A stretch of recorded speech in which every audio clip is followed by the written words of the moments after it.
വ്യത്യസ്തമായ ഒരു കഥയാണ് ശ്രീ വി ഗോപകുമാർ എന്ന 73-കാരൻ്റേത്. തിരുവനന്തപുരം ജില്ലയിൽ കോട്ടൂർ വനപ്രദേശത്തോട് ഒരുമി നിൽക്കുന്ന കുറ്റിച്ചൽ എന്ന കുഗ്രാമത്തിൽ കാർഷിക വിജ്ഞാനത്തിൻ്റെ നൂതന സാധ്യതകൾ സ്വന്തം മണ്ണിൽ പരീക്ഷിക്കുന്ന ഈ റിട്ടയർഡ് പട്ടാള ഉദ്യോഗസ്ഥന് കൃഷി ഒരാവേശമാണ്. സാധാരണ എല്ലാ പേരും എൻ്റെ അടുത്ത് ഒരു ചോദ്യം ചോദിക്കാറുണ്ട്. മിക്കവാറും ഒരേ ചോദ്യമാണ്: എന്തിനാണ് താങ്കൾ കൃഷിയിൽ ഇത്ര ആഭിമുഖ്യം കാണിക്കുന്നത്? കൃഷിയായിട്ട് സാറ് പഠിച്ചിട്ടുണ്ടോ? കൃഷിയെപ്പറ്റി വല്ലതും അറിയാമോ? എന്തുകൊണ്ട് ഇതിൻ്റെ പുറമൊന്ന് ചുറ്റണം? എന്തിന് ഈ വയസ്സുകാലത്ത് ഇത്രയും കഷ്ടപ്പെടുന്നു? അതിന് പകരം വേറെ ഒന്നും ചെയ്തുകൂടിയോ? പെൻഷൻ വാങ്ങിയില്ലേ? സാറിന് ജീവിക്കാനുള്ള പെൻഷൻ കിട്ടുന്നുണ്ടല്ലോ. എന്തിനാണ് ഇതിൽ റിസ്ക് എടുക്കാൻ പോകുന്നത്? എന്തിന് ഇത്ര കഷ്ടപ്പെടണം? ഇങ്ങനെയുള്ള ഒരുപാട് ചോദ്യങ്ങൾ എൻ്റെ അടുത്ത് വരാറുണ്ട്. ഞാൻ അവരോട് ദേഷ്യപ്പെടാറില്ല, അവരെ സ്വാഗതം ചെയ്യുന്നു. സാധാരണ എല്ലാവരും ചോദിക്കുന്നൊരു ചോദ്യമാണ്, ചോദിക്കേണ്ടെന്ന ചോദ്യമാണ്. 45-ാം വയസ്സിൽ സൈനിക വൃത്തിയിൽ നിന്ന് വിരമിച്ചു. വെറുതെ ഇരുന്ന് നേരം കളയാൻ തയ്യാറല്ലാത്തതിനാൽ റബ്ബർ ഉൽപ്പന്നങ്ങൾ നിർമ്മിക്കുന്ന ഫാക്ടറി തുടങ്ങി. എന്നാൽ അത് വേണ്ട രീതിയിൽ പുരോഗമിച്ചില്ല. ഏതാനും വർഷങ്ങൾ കഴിഞ്ഞപ്പോൾ ആ സംരംഭം നിർത്തേണ്ടതായും വന്നു. ശ്രീ ഗോപകുമാറിനുള്ളിലെ ഊർജ്ജസ്വലനും അധ്വാനിയുമായ മനുഷ്യൻ അടങ്ങിയിരുന്നില്ല. പുത്തൻ മേഖലകൾ തേടിയുള്ള പരിശ്രമങ്ങളായിരുന്നു പിന്നെ. തൻ്റെ സൈനിക സേവനത്തിൻ്റെ നാളുകളിൽ തന്നെ ഇന്ത്യയിലെ ഉൾനാടൻ ഗ്രാമങ്ങളിലെ കർഷകരെയും അവരുടെ ജീവിതത്തെയും അടുത്തറിയാൻ കഴിഞ്ഞ ശ്രീ ഗോപകുമാർ അങ്ങനെ സ്വന്തം മണ്ണിനെ തിരിച്ചറിഞ്ഞു. അതിൻ്റെ സാധ്യതകൾ അന്വേഷിച്ചറിഞ്ഞു. ഗാഢമായി തന്നെ പഠിച്ചു. എൻ്റെ മനസ്സിൽ കൃഷിയെപ്പറ്റി ഞാൻ പഞ്ചാബിലിരുന്നപ്പോൾ അന്ന് ട്രാക്ടറൊക്കെ വളരെ വിരളമായിട്ട് ഉപയോഗിക്കുന്ന ഒരു കാലഘട്ടം. അന്ന് കാളയും കലപ്പയുമായിട്ടാണ് പഞ്ചാബിലുള്ള കർഷകർ ഈ കടുത്ത വേനലിലും അവർ ഉഴുതു പോകുന്നത്. ആ വെയിലത്ത് ഏകദേശം 10-11 മണിയാവുമ്പോൾ, 10 മണിയോടുകൂടി തന്നെ ഒരു 9:30-10 മണിയാവുമ്പോൾ അവരുടെ വീട്ടിൽ നിന്ന് സ്ത്രീകൾ തലയിൽ ലസ്സി, തൈരിനെ മോരാക്കി അതിൽ പഞ്ചസാരയിട്ട് ഉണ്ടാക്കുന്ന ലസ്സിയും റൊട്ടിയുമായിട്ട് വരും. അപ്പോഴാണ് ഈ കാളയടിച്ച് അവിടെ വലിയ മരങ്ങൾ കാണും.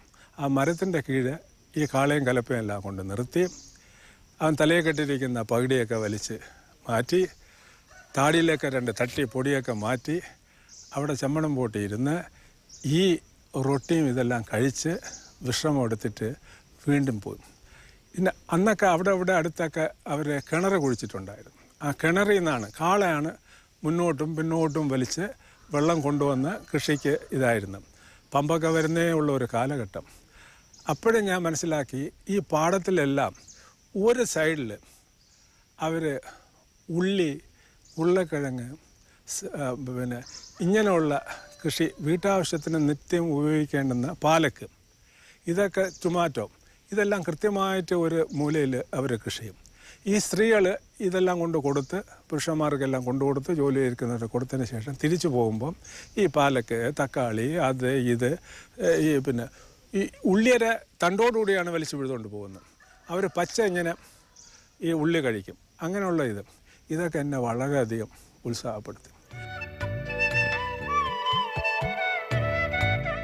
ശ്രീ ഗോപകുമാറിൻ്റെ കൃഷിയോടുള്ള സമീപനം നിരന്തരമായ വിലയിരുത്തലുകൾക്ക് വിധേയമായ കാർഷിക വിജ്ഞാനത്തിൽ അടിയുറച്ചതാണ്.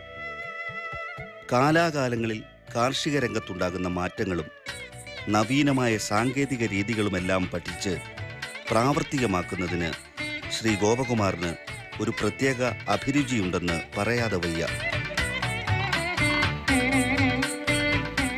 ഞാൻ ഈ കൃഷിയിൽ വന്നതിന് ശേഷം കർണാടകത്തിൽ പോയി ബാംഗ്ലൂരിലായിരുന്നപ്പോൾ ഹൈടെക്കിൻ്റെ കാലം വന്നു തുടങ്ങി. പിന്നെ ഞാൻ പൂനെയിൽ നെതർലൻഡ് ഇന്ത്യ ഗവൺമെൻറ്റുമായിട്ടുള്ള ഒരു സ്കൂളുണ്ട്, അവിടെ ഹൈടെക് അഗ്രികൾച്ചർ പഠിക്കാൻ പോയി. ഇതിൻ്റെ ടെക്നോളജി സ്വായത്തമാക്കി. അതിനു മുൻപേ തന്നെ എൻ്റെ ഒരു ഉന്നതാധികാരി പട്ടാളത്തിലിരുന്ന അദ്ദേഹത്തിൻ്റെ മകനും ഈ ഹൈടെക് അഗ്രികൾച്ചറിൽ വളരെ പ്രസിദ്ധനായിട്ടുള്ള ഇന്ത്യയിൽ അറിയപ്പെടുന്ന ലോകം അറിയപ്പെടുന്ന സുനിൽ കെ നായർ എന്ന് പറയും. അദ്ദേഹമാണ് എത്യോപ്യയിൽ ഇപ്പം ടാറ്റ ഗ്രൂപ്പിൻ്റെ ചെയർമാൻ സ്ഥാനം ഏറ്റെടുത്ത അദ്ദേഹത്തിൻ്റെ ഫാം നോക്കുന്നത്. 2,000 ചില്ലുവാന ഏക്കർ നോക്കുന്നത് അതിൻ്റെ ഹെഡായിട്ട്. അപ്പോൾ ഇൻ്റർനാഷണലി 6-7 പേരുള്ള അഡ്വൈസറുള്ള ഒരാളാണ്. ഏഷ്യ എന്നുള്ള ഏക വ്യക്തിയാണ് ഈ സുനിൽ കെ നായർ. അദ്ദേഹമാണ് ഇതിനെ ഡീറ്റെയിൽ ആയിട്ട് എന്നെ പറഞ്ഞത്. കൃഷിയിൽ അടിസ്ഥാനപരമായിട്ട് എനിക്കൊരു അറിവില്ലാത്തതുകൊണ്ട് എന്നെ പറഞ്ഞ് മനസ്സിലാക്കിക്കാനൊക്കെ പല വർഷങ്ങളെടുത്ത് ലീവിൽ വരുമ്പോൾ 1 മാസം 2 മാസം സമയം കിട്ടുമ്പോഴാണ് എന്നെ ഇതൊക്കെ പറഞ്ഞു പറഞ്ഞത്. അങ്ങനെയാണ് ഞാൻ ഇതിലറിയാം. അങ്ങനെ 1990-95 നമ്മൾ ഇതിലിറങ്ങി പിടിച്ചപ്പോൾ പോളിയോസ് ഉണ്ടാക്കി. ആ പോളിയോസാണ് എൻ്റെ വീടിൻ്റെ മുമ്പ് ആദ്യമായിട്ട് ഞാൻ കൃഷി ചെയ്തത്. അങ്ങനെ കേരളത്തിൽ കൂടാര കൃഷി പരീക്ഷിക്കുന്ന ഒരുപക്ഷെ ആദ്യത്തെ തന്നെ ഏതാനും പേരിൽ ഒരാളായി ശ്രീ ഗോപകുമാർ. എന്നാൽ അതാകട്ടെ ഒരു വിജയകഥയായിരുന്നില്ല ജിജ്ഞാസുവായ ഈ കർഷകന് സമ്മാനിച്ചത്. അറിവും വൈദഗ്ധ്യവുമുള്ള ഏജൻസികളുടെയും ആവശ്യമുള്ള ഉപദേശങ്ങൾ നൽകാൻ കെൽപ്പുള്ള അധികാരികളുടെയും അഭാവം ആ ഉദ്യമം ഒരു കേവല പരീക്ഷണമായി തന്നെ അവസാനിക്കാൻ കാരണമായി. ശ്രീ ഗോപകുമാർ പക്ഷേ തൻ്റെ അന്വേഷണം തുടർന്നു. സ്ഥിരോത്സാഹത്തിന് ഒടുവിൽ ഫലമുണ്ടായി. സാങ്കേതിക തികവോടെ എല്ലാവിധ സംവിധാനങ്ങളുടെയും പൂർണ്ണതയോടെ ഒരു നല്ല പോളി ഹൗസ് നിർമ്മിച്ചെടുക്കുന്നതിൽ ശ്രീ ഗോപകുമാർ വിജയം കണ്ടു. കൂടാര കൃഷിയുടെ രീതികൾ ഒരു വിദഗ്ധനിൽ നിന്ന് തന്നെ പഠിച്ചെടുത്തു. സ്വായത്തമാക്കിയ വിജ്ഞാനം സ്വന്തം കൂടാരത്തിൽ പരീക്ഷിച്ചു, വിജയിച്ചു.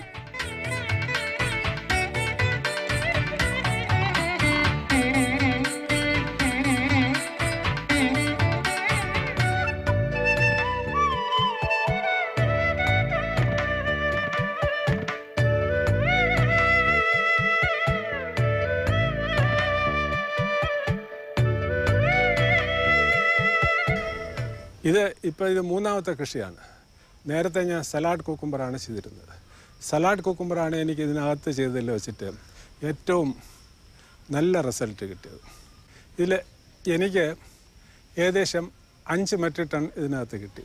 ഞാൻ ഈ കൃഷി ചെയ്ത് സലാഡ് കുക്കുംബർ മാർക്കറ്റിൽ പോയപ്പോൾ ഇതിൻ്റെ ഡിമാൻഡ് വളരെ കുറവായിരുന്നു. കാരണം പോളി ഹൗസിനകത്ത് ഇത് അൾട്ടർനേറ്റീവ് ഡേറ്റാണ് ഇതിൻ്റെ ഈൽഡ് പറിച്ചെടുക്കുന്നത്. ആദ്യം നമ്മൾ 50 കിട്ടി, അടുത്ത ദിവസം അത് 75 ആവും, പിന്നെ 150 പോവും, പിന്നെ ഒരു 2 പറിപ്പോടെ കഴിയുമ്പോൾ അത് ഏകദേശം 300 കിലോ വരെ വരും. അങ്ങനെ ആഴ്ചയിൽ നോക്കിക്കഴിയുമ്പോൾ ഈ 300 കിലോ ലോക്കൽ മാർക്കറ്റിലൊന്നും ആരും ഒത്തെടുക്കാൻ ഇല്ല. ഒരു ഹോൾസെയിൽ മാർക്കറ്റ് എന്നുള്ള ഒടുക്കറ്റം വളരെയധികം കഷ്ടപ്പെട്ട് ഇടത്തോട്ടും വലത്തോട്ടും പോയി. ഹോർട്ടിക്രോപ്പ് കുറേ സഹായിച്ചു, പോത്തീസ് കുറേ എടുത്തു, അങ്ങനെയൊക്കെയാണ് പിടിച്ചത്. ഇപ്പോൾ ഈ വെറൈറ്റി സലാഡ് കുക്കുംബർ വളരെ പോപ്പുലറാവുകയും മാർക്കറ്റിൽ മൂവ് ചെയ്യുകയും ചെയ്യുന്നുണ്ട്. കഴിഞ്ഞ സീസണിൽ സലാഡ് വെള്ളരിയായിരുന്നു പോളി ഹൗസിലെ കൃഷി. നല്ല വിളവ് ലഭിച്ചു. അതിനുശേഷം നട്ട ഫ്രഞ്ച് ബീൻസിൻ്റെ വിളവും എടുത്തു തീരാറായി. സലാഡ് വെള്ളരിയെ അപേക്ഷിച്ച് ഫ്രഞ്ച് ബീൻസിൻ്റെ ഉൽപ്പാദനം പ്രതീക്ഷിച്ചതിലും കുറവായിരുന്നുവെന്ന് ഗോപകുമാർ പറയുന്നു. അടുത്തതായി കളേർഡ് കാപ്സിക്കം ആണ് പരീക്ഷിക്കുന്നത്. അതിനായി പോളി ഹൗസ് സജ്ജീകരിക്കുന്നതിൻ്റെ തിരക്കിലാണ് ശ്രീ ഗോപകുമാർ. ഇത് IIHRലൊക്കെ ചോദിച്ചിട്ടാണ് പോളി ഹൗസിനകത്ത് ഫ്രഞ്ച് ബീൻസ് നല്ലവണ്ണം ഉണ്ടാവുമെന്നും നല്ല വിളവ് കിട്ടുമെന്നൊക്കെ. ഒരുപക്ഷെ ഞാൻ ഉപയോഗിച്ച വിത്ത് ഇതിന് അനുയോജ്യമായിട്ട് ഒന്നല്ലായിരിക്കാം. അല്ലെങ്കിൽ in spite of my best effort I could not achieve a very good result. അത്ര ഈൽഡ് ഇതിൽ നിന്ന് കിട്ടിയില്ല. ഇതിൽ കുറഞ്ഞത് ഒരു 4 ടണ്ണെങ്കിലും കുറഞ്ഞത് കിട്ടണമായിരുന്നു. എനിക്ക് ആകപ്പാടെ ഇതിൽ നിന്ന് കിട്ടിയത് 1 ടണ്ണേ കിട്ടിയിട്ടുള്ളൂ. നേരെ മറിച്ച് ഇതിൽ കുറഞ്ഞത് ഒരു 4-5 ടണ്ണ് കിട്ടിയെന്നുണ്ടെങ്കിൽ വളരെ പ്രോഫിറ്റബിളായിട്ട് മാറുമായിരുന്നു. ഇനി അടുത്ത പ്രാവശ്യം ഇതിന് അനുയോജ്യമായിട്ടുള്ളൊരു വിത്ത് എക്സ്പെർട്ടിൻ്റെ അടുത്തെല്ലാം കൺസൾട്ട് ചെയ്ത് അതിന് ശേഷം ഇവിടെ കൃഷി ചെയ്ത് ഈ ഫ്രഞ്ച് ബീൻസ് തന്നെ പോളി ഹൗസിനകത്തുനിന്ന് നല്ല ഒരു റിസൾട്ട് കിട്ടത്തക്കവണ്ണം ചെയ്യാൻ ഞാൻ ആഗ്രഹിക്കുന്നു.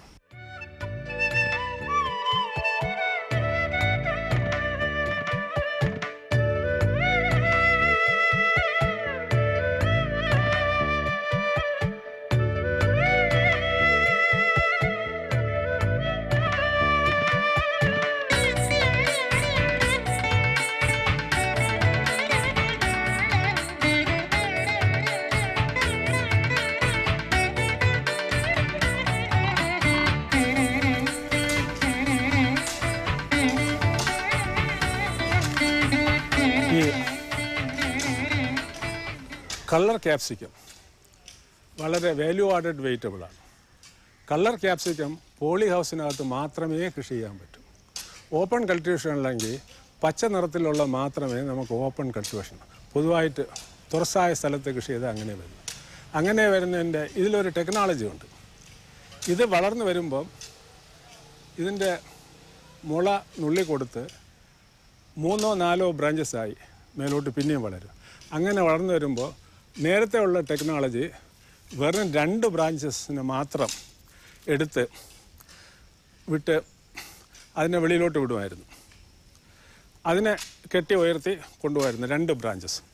അപ്പോൾ ഇതിൽ ഓരോ ബ്രാഞ്ചസ്, ഇപ്പോൾ ചെടി ഈ പൊക്കമായി, ഈ വരുന്ന ഓരോ ബ്രാഞ്ചസ് ഒന്ന് ഇതിൽ ഒന്ന് ഇതിൽ. പക്ഷേ ലേറ്റസ്റ്റ് ടെക്നോളജി അനുസരിച്ച് ഇതിപ്പം 4 ബ്രാഞ്ച് നമ്മൾ എടുക്കുന്നുണ്ട്.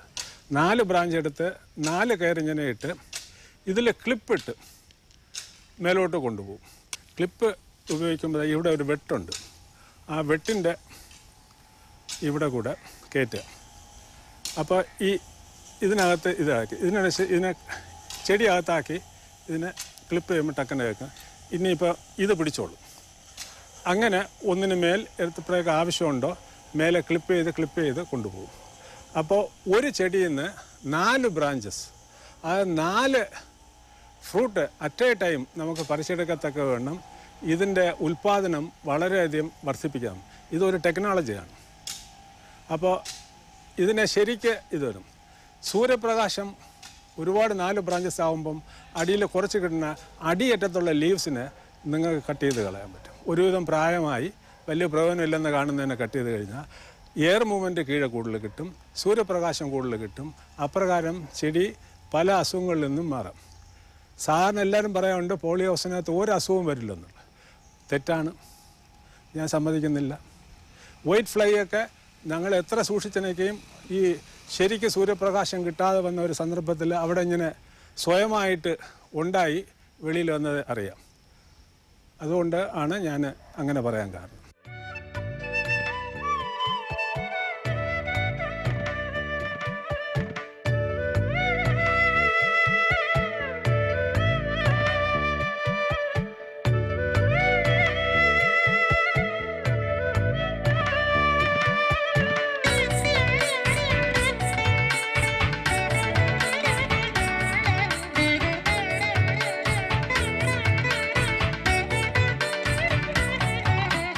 പോളി ഹൗസ് കൾട്ടിവേഷനിൽ എല്ലാ വളങ്ങളും വെള്ളത്തിൽ ലയിപ്പിച്ച് വാട്ടർ സൊല്യൂബിൾ ഫെർട്ടിലൈസറാണ് നമ്മളിത് ഉപയോഗിക്കുന്നത്. ഈ ഫെർട്ടിലൈസർ ഒരു ടാങ്കിലിട്ട് നല്ലവണ്ണം കലക്കി അത് വെഞ്ചുറി സിസ്റ്റം മുഖാന്തരം ട്രിപ്പ് സിസ്റ്റത്തിലേക്ക് കൊടുക്കുന്നു. അങ്ങനെ കൊടുക്കുമ്പോൾ ഈ കാണുന്ന ലാറ്ററൽ പൈപ്പ് മുഖാന്തരമാണ് വരുന്നത്. അപ്പോൾ ഓരോ ചെടിയുടെ മൂട്ടിലും ഈ വെള്ളം ഇങ്ങനെ വീഴും. അപ്പോൾ ഈ ചെടിയുടെ റൂട്ട് സോണിൽ ഡയറക്റ്റ് ഈ ഫെർട്ടിലൈസർ എത്തിക്കാൻ ഇപ്രകാരം നമുക്ക് സാധിക്കും. ഇതിൽ കൂടെ തന്നെ ഇപ്രകാരം ഇതിനകത്ത് ചെടിക്ക് കൊടുക്കുന്ന വളവും അതിൻ്റെ ഈർപ്പവും പിടിച്ചു നിർത്താൻ വേണ്ടി നമ്മൾ മൾച്ചിങ് ഷീറ്റ് ഉപയോഗിക്കും. ഇങ്ങനെ തുറന്നിടുമ്പോൾ ഇപ്രകാരം ഇതിനകത്ത് വരുന്ന കുറച്ചുകൂടെ ഇതിനകത്ത് വരുന്ന വളവും വെള്ളവും ഇതിന് വെളിയിലേക്ക് ചൂട് കൊണ്ട് വേപ്പറായിട്ട് വെളിയിൽ പോവില്ല. അപ്പോൾ ഇതിൻ്റെ ഈർപ്പം ഇതിനകത്ത് പിടിച്ചു നിർത്താനും കൂടാതെ ഇതിൻ്റെ അടിഭാഗം കറുത്ത നിറമായിരിക്കും. സൂര്യപ്രകാശം അടിയിലോട്ട് പോകാത്തതുകൊണ്ട് കളകളൊന്നും പൊടിച്ച് മേലോട്ട് വരത്തില്ല. ഇതാണ് ഇതിൻ്റെ ടെക്നോളജി. ഇതുകൊണ്ട് തീർച്ചയായിട്ടും കുറച്ചധികം ഈൽഡ് കൂടും, സംശയം വേണ്ട. 10 to 15% ഈൽഡ് ഇപ്രകാരം മൾച്ചിങ് ഷീറ്റ് ഉപയോഗിച്ചാൽ നമുക്ക് ഓപ്പൺ ആയിരുന്നാലും പോളി ഹൗസിനകത്തായിരുന്നാലും ഉൽപ്പാദനം വർദ്ധിപ്പിക്കാൻ കഴിയും.